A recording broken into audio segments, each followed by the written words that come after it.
guys, welcome to Craft and Canvas.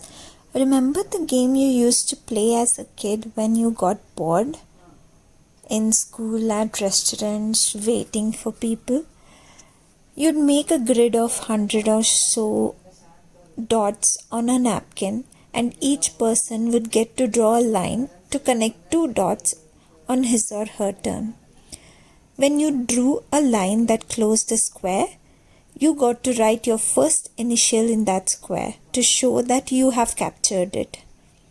The goal was the person to be who had captured the most squares once all the dots were connected. I played that game a lot as a kid. It was such a simple game, but it was fun and it had a lot of strategy to it. This time I tried to mathify the square game. I find that it's easy to invest kids when I am simply introducing a twist on a game that they are already familiar and enjoy. I have this board of 100 squares which I am filling up with product of any two numbers between 1 to 6. You can download this grid and its numbers from the link below.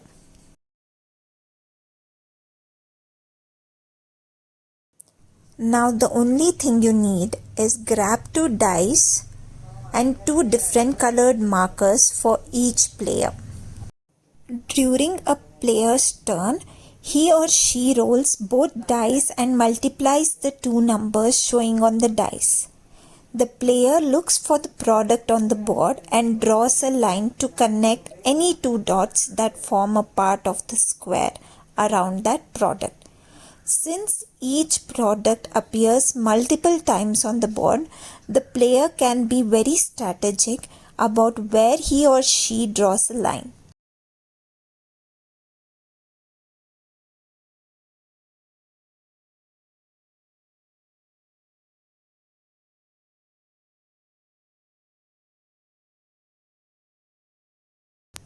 When a player draws a line that closes a square, that player gets to color the square with his or her marker.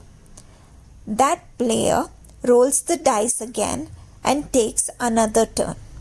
When all the dots have been connected, the player with most squares colored wins. Enjoy playing this new way of connecting dots.